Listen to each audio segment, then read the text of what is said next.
আসসালামু আলাইকুম, কি অবস্থা সবার, কেমন আছেন? আজকে কিন্তু নিয়ে আসছি খুবই ইন্টারেস্টিং একটা ভিডিও নিয়ে। আমি আজকে দেখাবো বড়ইয়ের আচার, বড়ই এবং তেঁতুলের আচার। আমরা আসলে এটাকে বড়ই বলি, কুল। অনেকেই কুল বলে, বা আপনাদের অঞ্চলে কি বলে সেটা একটু কমেন্টস করে জানাবেন। সো আমি বড়ই নামে চিনি, এবং আমার বিশ্বাস বাংলাদেশের অধিকাংশ মানুষ বড়ই নামেই চিনি এটাকে। তো এটা আমি শুকনো বড়ই নিয়েছি, আর এই বড়িটা ওয়াশ করে নিয়েছি জাস্ট 2-3 বার ভালো করে, কারণ এটাতে অনেক বালু থাকে। ওয়াশ করে দেন হচ্ছে পানি জড়ায় নিয়েছি। তো আজকের ভিডিও দেখলে আপনারা আচার সম্পর্কে টোটালি একেবারে আচার সম্পর্কে যে ভুল ধারণা, আচার বানানো অনেক কঠিন, আচার প্রসেস করা অনেক কঠিন, এই ধারণা একেবারে আপনাদের নষ্ট হয়ে যাবে। কারণ আমি আজকে প্রপারলি আপনাদেরকে এক্সপ্লেন করব এই আচার কিভাবে সংরক্ষণ করবেন, এবং আচার বানানোর মেন যে পদ্ধতিগুলো সেগুলো আমি আপনাদের সাথে শেয়ার করব, এবং আচার নষ্ট হয় কি কারণে সেই জিনিসটাও শেয়ার করব, এবং আচার যে প্রসেসে আপনি বয়মজাত করবেন বা ক্যানজাত করবেন সেই জিনিসটা আমি আপনাদের সাথে আজকে শেয়ার করব। দেরি না করে শুরু করছি আজকের ভিডিও।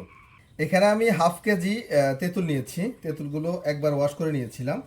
এখন আমাকে যেটা করতে হবে, তেঁতুলগুলো কষলে তেঁতুলের বিচি এবং আদার্স যে এই ইয়ে আছে, শিকড়গুলো আছে, এগুলো ফেলে দিতে হবে। যার জন্য আমি এখানে কিছু পরিমাণ পানি নিচ্ছি। পানি বেশি নেওয়া যাবে না, কারণ তা না হলে আচার তৈরি করতে সময় লেগে যাবে। জাস্ট আমি 2 কাপের মতো পানি নিয়েছি। আর এই তেঁতুলটা যদি আপনারা একবার ওয়াশ করে পানিতে ভিজায় রাখেন একদিনের মতো, সেক্ষেত্রে কষলানোটা খুব ইজি হয়ে যায়। তেঁতুল খুব দ্রুত, তেঁতুলের যে মাংসগুলো আছে সেগুলো পানিতে চলে যায়। আর যদি তেঁতুল আপনারা ইউজ না করেন, শুধু বড়ই দিয়ে যদি আচারটা তৈরি করেন, সেক্ষেত্রে আলাদা টেস্ট পাবেন। তো তেঁতুল দেওয়ার কারণ হচ্ছে বড়ইতে মূলত টকের পরিমাণ বা সাইট্রাসের পরিমাণ কম থাকার কারণে তেঁতুলটা দেওয়া। দেখছেন পানিতে অলরেডি তেঁতুলটা ঘন হয়ে গিয়েছে, তার মানে পানি আরেকটু দেওয়া দেওয়া যেতে পারে। উফ, তেঁতুলের যে গ্রাম আসছে! তেঁতুলটা আসলে এমন একটা খাবার, এই খাবার মানে দেখলেই জিভে জল চলে আসে।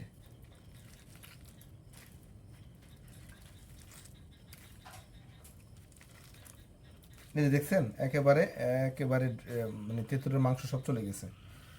দেখেন, ভিডিওটা স্কিপ করবেন না, কারণ প্রত্যেকটা জায়গায় আমি চেষ্টা করব কোনো না কোনো টিপস দেওয়ার জন্য, যেগুলো হচ্ছে গিয়ে আসলে রান্না করতে গেলে আপনাদের কাজে লাগবে। আর এই ভুলগুলোর কারণে আমাদের আচার বা যে কোনো রান্না করতে গেলে আমাদের এই টিপসগুলো না জানা থাকার কারণে রান্না খারাপ হয় এবং নষ্ট হয়।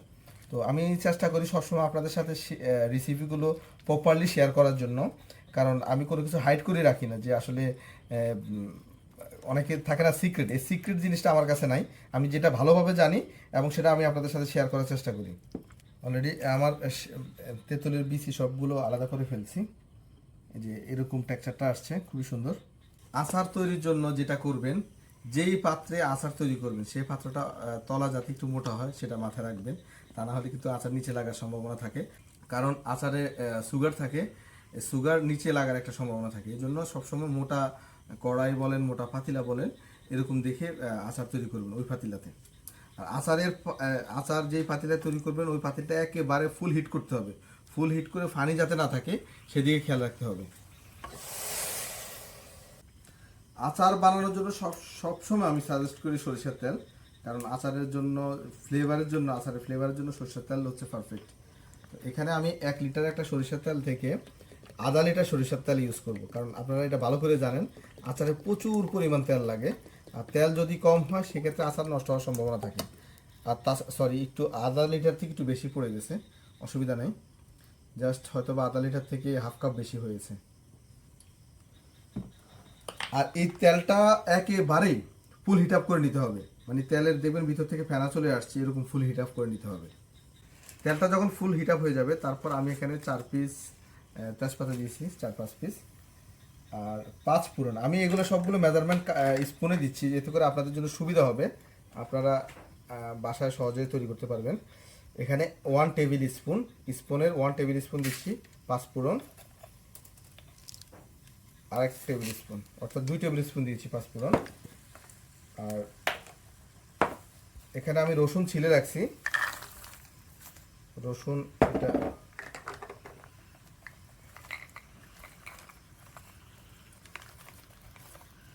যদি আমি স্পুনে মেপে দিই, 1/4 2টা, অর্থাৎ হাফ কাপ হচ্ছে আপনার রসুন দিয়েছে আস্ত। রসুনের স্কিন সহ দিয়েছি। কি কারণে দিয়েছি আমি সেটা পরে বলতেছি।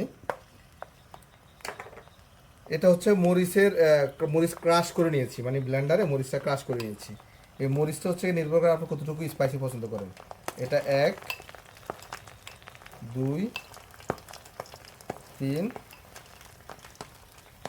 4 5 টেবিল স্পুন দিয়েছি মরিচ ক্রাশ। আর এখানে হচ্ছে মেইন যে টেকনিকটা, এটা হচ্ছে গুড় ইউজের টেকনিক। আমি এখানে গুড় নিয়েছি 1 কাপ থেকে একটু কম। এই গুড়টা দিয়ে দিতে হবে। আর এই গুড়ের যেই কি বলে ক্যারামেলাইজ, এই ক্যারামেলাইজ পর্যন্ত অপেক্ষা করতে হবে। আর দেখতে পাচ্ছেন অলরেডি আমার এই যে সরিষার তেলের যে ফেনাটা, এই ফেনাটা হাই হিট কারণে এই ফেনাটা উঠে আসছে। আর গুড়টা ক্যারামেলাইজ হওয়া পর্যন্ত অপেক্ষা করতে হবে। আপনার 2 থেকে 3 মিনিট জাস্ট এভাবে কুক করার পরে সুগারটা হচ্ছে ক্যারামেলাইজ হয়ে যাবে। তারপর অ্যাড করেছি আমি এই যে আদা স্লাইস করে রেখেছি। আদা যদি আমি কাপে মেপে দিই, হাফ কাপের মতো আদা স্লাইস করে রেখেছি। তারপর এখানে দেখেন, এখানে 1 কেজি বড়ই, আমি শুকনো বড়ই নিয়েছি 1 কেজি। 1 কেজি বড়ই আমি ভালো করে আগে ওয়াশ করেছি, তারপর প্রপারলি পানিটা স্টেন করে পানিটা জড়িয়ে নিয়েছি। বড়িগুলো দিয়ে দিচ্ছি।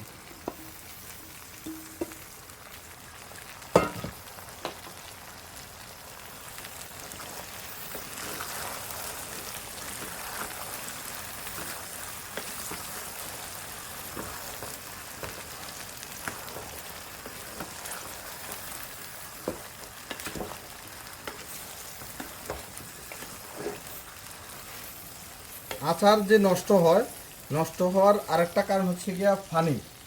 আচারে যদি ফানি থাকে তাহলে অবশ্যই আচার নষ্ট হয়ে যাবে। আমি যখন এই বড়িগুলো ওয়াশ করেছি তখন কিন্তু ভিতরে একটু হলেও পানি ঢুকছে। তো আপনার এই পানিটা টোটালি হচ্ছে আপনাকে যেভাবে হোক আচার থেকে বাইর করে নিতে হবে।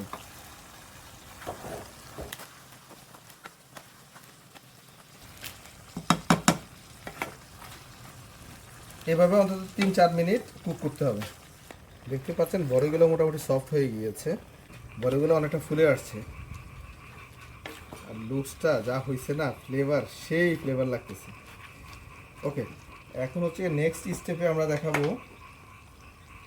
এটা হচ্ছে সরিষা। আমি সরিষা কি করছি, একদিন আগে পানিতে ভিজিয়ে রেখে, ওয়াশ করে পানিতে ভিজিয়ে রেখে তারপর ব্লেন্ড করে নিয়েছি। সরিষা দিচ্ছি এখানে আমি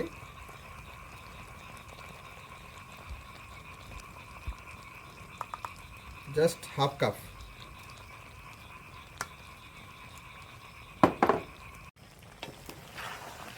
তারপর সরিষাগুলো ভালো করে মিক্স করে নিচ্ছি।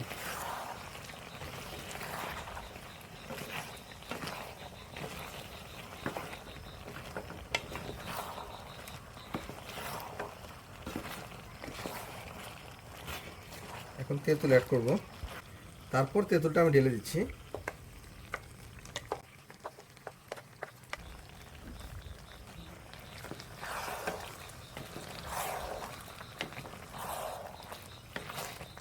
এখনই মজার ব্যাপার হচ্ছে আচারটা এখনই মাখা মাখা হয়ে যাবে।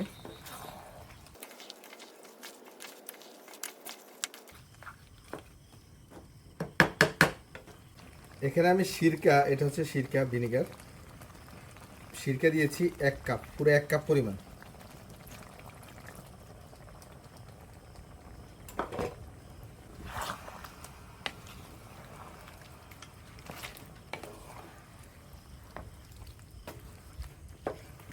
ভিডিওতে আমি শেয়ার করব কিভাবে আচারগুলো হচ্ছে সংরক্ষণ করবেন আর কি কারণে আচার নষ্ট হয়, এই জিনিসটাও শেয়ার করব। সো ভিডিওটা স্কিপ না করে দেখার চেষ্টা করেন, আশা করি অনেক কিছু জানতে পারবেন। আর যারা আচার বানানোর এক্সপার্ট তাদের জন্য এই ভিডিও না।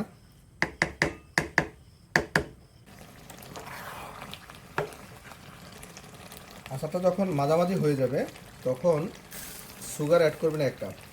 এখন এই সুগারটা তারাই অ্যাড করবেন যারা হচ্ছে আচারের একটু সুগারের পরিমাণটা একটু বেশি পছন্দ করেন। আর যারা সুগার একেবারে কম খান তারা অ্যাড করার প্রয়োজন নেই, জাস্ট গুড়ের যে সুগারের তাপমাত্রা আছে ওতেই এনাফ হয়ে যাবে।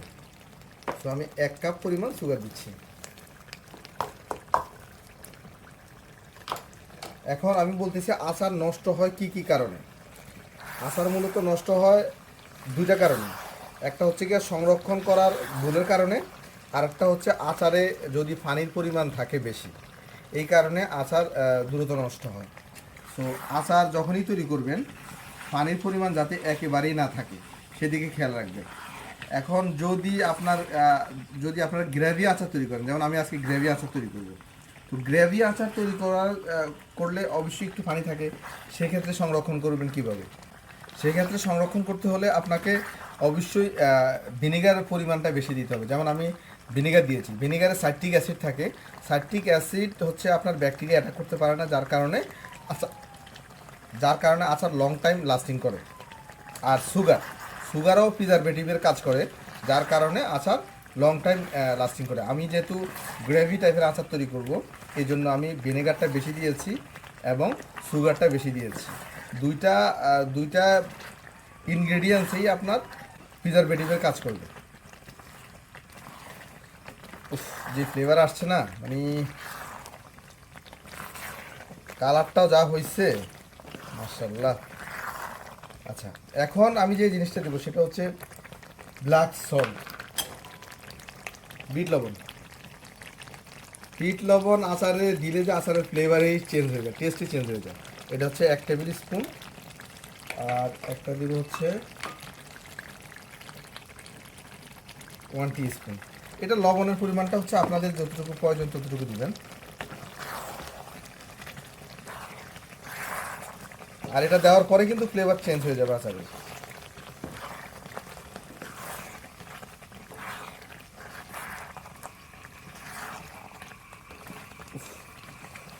যে লোভনীয় হচ্ছে না কালার।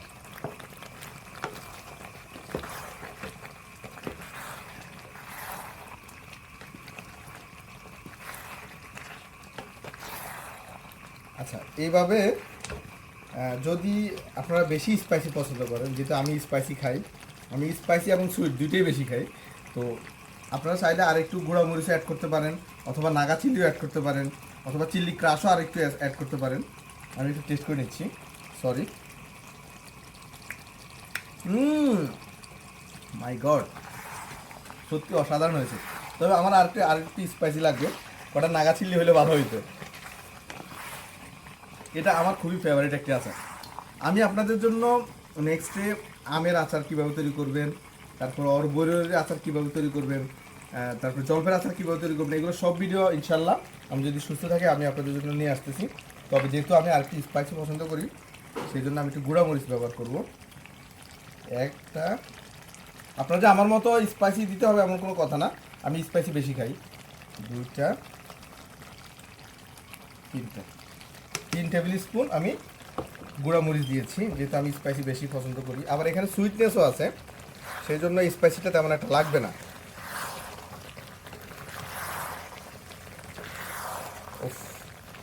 আমার কাছে শুধু ফ্লেভারটা মানে এমনভাবে লাগতেছে নাকি, মাশাআল্লাহ। আচ্ছা, আচার হয়ে গেছে কিভাবে বুঝবেন? আচার হয়ে যাওয়ার কয়েকটা লক্ষণ আছে। সর্বপ্রথম লক্ষণ হচ্ছে কি আপনার, এই যে দেখেন, একটু ক্লোজলি দেখাও প্লিজ। এই দেখেন আচারের যেই গ্রেভিতে হচ্ছে কি আপনার পানি থাকবে না। যখন একটা টান দিবেন, টান দেওয়ার পরে এখানে যদি পানি থাকে এক্সট্রা পানি পড়বে। গ্রেভিতে কিন্তু পানি নাই, পানি অলরেডি চলে গেছে। তারপরও আমি আরেকটু ক্লিয়ার হওয়ার জন্য স্লো হিটে 10 মিনিটের মতো রেখে দেব। এতে করে পানি একেবারে শুকিয়ে যাবে, কোনো পানি থাকবে না ভিতরে। আর এই সময়টা এসে যদি পাতিলা বেশি পাতলা হয় অবশ্যই নাড়ানোর উপর রাখতে হবে 2-1 মিনিট পর পর। আর যদি পাতিলা মোটা হয় তলা, তাহলে সেক্ষেত্রে যা স্লো হিটে 10 মিনিট রেখে দিলে চলবে। আমার পাতিলার তলা যথেষ্ট মোটা, সো আমি স্লো হিটে রেখে দিচ্ছি 10 মিনিটের মতো। যা হয়েছে না, just wait for 10 minutes slow হিটে। হ্যাঁ, 10 মিনিট হয়ে গিয়েছে, একেবারে পানিটা একেবারে শুকিয়ে গেছে, টেক্সচারটা খুব সুন্দর হয়ে আসছে। আচ্ছা, এখন সংরক্ষণের ব্যাপারে বলি। সংরক্ষণ দুইটা ওয়েতে সংরক্ষণ করা যায়। একটা ওয়ে হচ্ছে আপনার আচার গরম অবস্থায় ক্যানে ঢুকানো, সেটাও আমি বলতেছি। আরেকটা হচ্ছে আপনার ঠান্ডা অবস্থায় আচার এইভাবে রেখে দিবেন। জাস্ট একেবারে যখন আচার পুরা ঠান্ডা হয়ে যাবে, মানে 1 দিন পরে আপনি কি করবেন, কৌটাতে নেবেন। অবশ্যই কিন্তু কাচের কৌটাতে নেবেন। এখানে আমরা ভুল করি অনেক হচ্ছে প্লাস্টিকের কৌটাতে নেই। প্লাস্টিকের কৌটাতে কিন্তু আচার লং টাইম টিকে না। কী কারণে তাও রিজন আছে। প্লাস্টিকের কৌটাতে হচ্ছে আপনার প্লাস্টিকের কৌটা কখনো টেম্পারেচার ব্যালেন্স করতে পারে না। যদি বাইরে গরম থাকে ভিতরেও গরম হয়ে যায়, বাইরে ঠান্ডা হলে ভিতরে ঠান্ডা হয়ে যায়। বাট কাচের কৌটাগুলো হচ্ছে অনেকটা টেম্পারেচার কন্ট্রোল করতে পারে। বাইরে যদি গরম হয় ভিতরে কিন্তু গরম থাকে না। আরেকটা কাজ করতে পারেন, মাটির যদি পট থাকে, মাটির পটও কিন্তু আচার লং টাইম থাকে, সেটাও করতে পারেন। তো আমি সাজেস্ট করি কাচের কৌটায় ক্যানজাত করবেন। অ্যানাদার থিং, সেটা হচ্ছে আপনার অবশ্যই ছোট যে কৌটাগুলো আছে, আচার আমরা কি করি বড় ঝাড়ে, বড় কাছের ঝাড়ে হচ্ছে গিয়ে রাখি। এতে করে যখন আমরা আচার খাই আবার স্পুন যায়, আবার যখন খাই আবার স্পুন যায়, বারবার যাওয়াতে বিভিন্ন জাম ব্যাকটেরিয়া ভিতরে যায়, এতে করে আচার নষ্ট হয়ে যায়। ছোট কৌটাতে রাখলে কি হয়, আপনার আচার শেষ হইতে ধরেন 1 মাস সময় লাগে বা 1.5 মাস সময় লাগে বা 10 দিন সময় লাগে যারা বেশি খায়। তো ওই টাইমটা হচ্ছে আচার আর নষ্ট হওয়ার সম্ভাবনা থাকে না। আর বড় কৌটাতে বড় জারে রাখলে আচার দেখি সচরাচর আমরা বাসায় তৈরি করলে 6 মাস 1 বছরের জন্য রেখে দিই। সেক্ষেত্রে বড় জারে না রাখাটাই বেটার। আমি সাজেস্ট করবো ছোট 5-7টা বা 10টা কৌটাতে রাখবেন, এতে করে আচার নষ্ট হবে কম। আর গরম অবস্থায় যদি আচার আপনি ক্যানজাত করেন, আপনার বাসায় যদি এরকম টেম্পারেচার থাকে, তাহলে কি করবেন, ভিতরে 40 ডিগ্রি টেম্পারেচার থাকাকালীন অবস্থায় ক্যানের ভিতরে ঢুকে নেবেন। আর যদি এর থেকে বেশি টেম্পারেচার থাকে সেক্ষেত্রে ক্যান ফেটে যাওয়ার সম্ভাবনা থাকে। বাট ক্যান যদি মোটা হয় ফাটার সম্ভাবনা থাকে না। কিন্তু টেম্পারেচার বেশি থাকলে কোনো অসুবিধা নেই, আপনি ক্যানে ঢুকাবেন। আমি যেমন এটা গরমটা আমি ক্যানজাত করব, এটা গরমটা যদি আপনি ক্যানজাত করেন সেক্ষেত্রে আপনাকে আচার রোদে দিতে হবে না। আচ্ছা, নর্মালি আমরা বাসায় তৈরি করলে কী করি, রোদে দিতে হয়। যখন আপনি ঠান্ডা করে ক্যানজাত করবেন তখন আচার রোদে দিতে হবে 5 থেকে 7 দিন। আর যদি হচ্ছে আপনার গরম অবস্থায় ক্যানজাত করেন, সো ওটা কীভাবে করবেন আমি দেখাচ্ছি।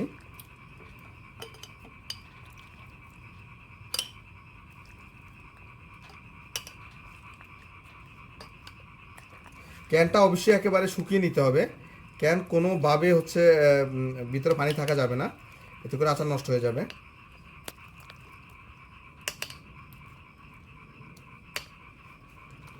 আমি আপনাদের যে টিপসগুলোর কথা বলতেছি এগুলো অবশ্যই মেনটেন করবেন, এতে করে আচার আপনার ভালো থাকবে।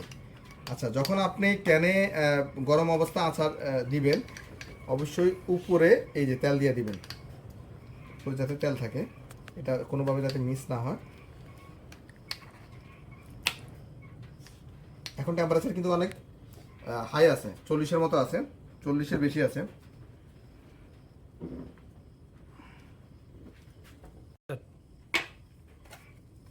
তারপর যে কাজটা করবেন, ক্যানটা এভাবে লাগাবেন।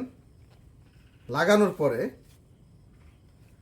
এটা এইভাবে উল্টা করে, এই যে এইভাবে উল্টা করে আপনার 1 রাত মানে 1 নাইট এভাবে উল্টা করে রেখে দিবেন।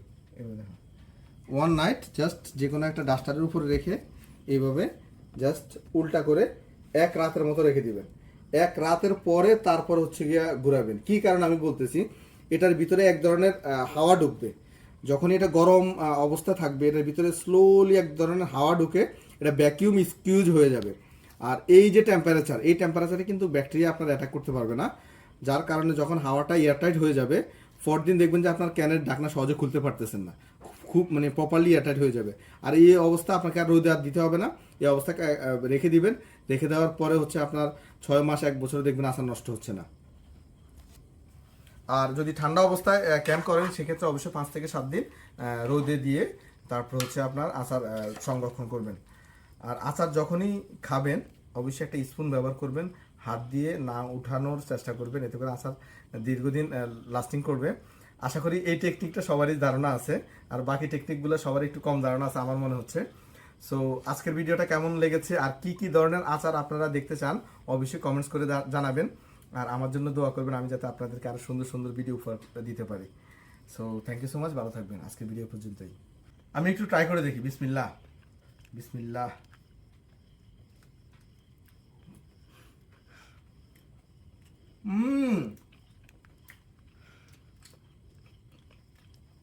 মাশাআল্লাহ, এত টেস্ট হয়েছে। অবশ্য গরমে যতটুকু টেস্ট লাগবে তার চেয়ে বেশি টেস্ট লাগবে ঠান্ডা হইলে। সেই সেই অসাধারণ।